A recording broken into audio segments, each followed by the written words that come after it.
दोस्तों मैंने व्हाट्सएप में देखा कि टिकटॉक बैन हो गया है और इसके साथ ही सोशल मीडिया में पूरा हलचल मच गया। और अगर यूट्यूब की दुनिया में आएंगे तो यूट्यूबर्स के तो खुशियों का ठिकाना नहीं है। बहुत सारे यूट्यूबर टिकटॉक बंद होने पर अपनी खुशी जाहिर करते हुए बहुत सारे वीडियो बना रहे हैं और उनका कहना है कि टिकटॉक तो बंद होना ही चाहिए था। कई यूट्यूबर तो ऐसे हैं जिन्होंने साफ साफ कह दिया कि 2020 में अभी तक कोई खुशी की खबर नहीं आ रही थी, लेकिन पहला गुड न्यूज ये आया कि टिकटॉक बैन हो गया। उनका ये कहना था कि टिकटॉक में केवल अनर्गल बातें चलती है और बेसर पैर की बातें चलती है और ये मनोरंजन का बहुत चीप साधन बना हुआ है। और उनका ये भी लॉजिक था कि टिकटॉक एक चीनी एप्लीकेशन है और इससे चीन की आर्थिक व्यवस्था को धक्का लगेगा। और आखिरी में उनका ये भी कहना था कि अब टिकटॉक की ओर से लोगों का जब नज़र हटा तो अब लोगों का ध्यान यूट्यूब की ओर आएगा और यूट्यूब ग्रोथ करेगा। मैं एक यूट्यूबर होने के नाते और यूट्यूब फैमिली की ओर से ये बात बोलना चाह रहा हूँ कि ये जो सोच है ना, ये बहुत छोटी सोच है। सबसे पहली बात तो ये कहा जाता है कि टिकटॉक में अनर्गल बातें चलती है।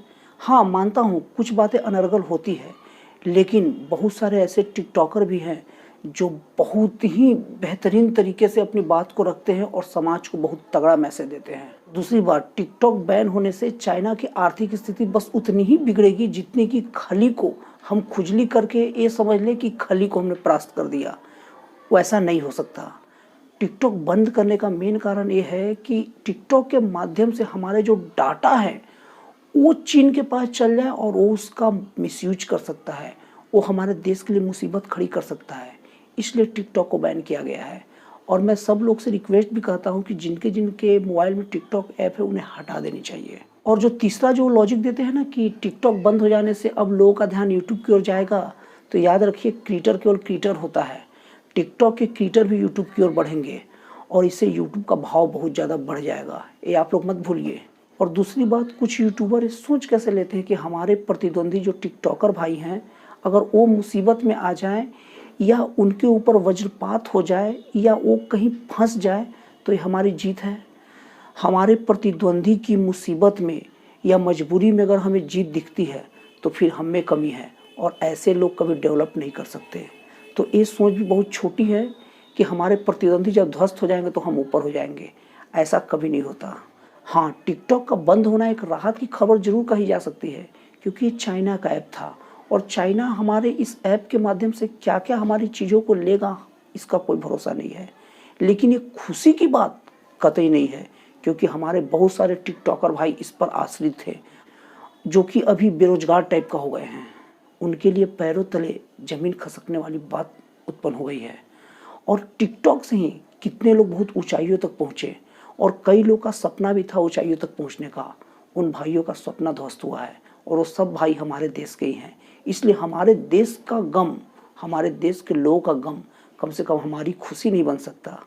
इसलिए टिकटॉक बंद होना केवल और केवल राहत की खबर है, लेकिन खुशी का या जश्न मनाने का खबर तो बिल्कुल ही नहीं है। और कहा भी जाता है कि जब पानी बहता है तो उसके धार को बदला जा सकता है, रोका नहीं जा सकता।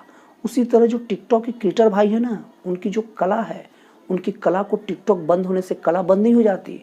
अभी बहुत सारे ऐप भरे पड़े हैं और मुझे यकीन है कि मेरे टिकटॉकर भाई उसमें जाकर अपना क्रिएशन दिखाएंगे और फिर से उसका क्रिएटर बन जाएंगे। मैं एक यूट्यूबर होने के नाते ये कहना चाहता हूँ कि हर टिकटॉकर भाई का दुख में मैं उसके साथ खड़ा हूँ।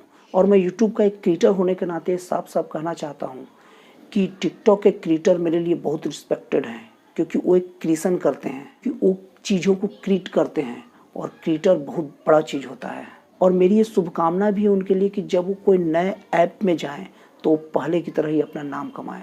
दोस्तों, जब हमारे पड़ोस में जब मायूसियत छाती है ना तो उसके बादल हम पर भी आते हैं। तो इसलिए कभी भी आज टिकटॉकर की मायूसियत पर हमें हंसना या खुश होना तो बिल्कुल ही नहीं चाहिए। दोस्तों, मेरे वीडियो का सार ये है कि टिकटॉक का बैन होना एक राहत की खबर जरूर हो सकती है, लेकिन खुशी का या जश्न मनाने वाली खबर बिल्कुल नहीं है क्योंकि इससे टिकटॉक क्रिएटर बहुत ज़्यादा प्रभावित हुए हैं और ये हमारे लिए एक चिंता का विषय है। तो दोस्तों, आपको मेरा वीडियो कैसा लगा, अच्छा लगा, ख़राब लगा, आप कमेंट बॉक्स में ज़रूर लिखिए।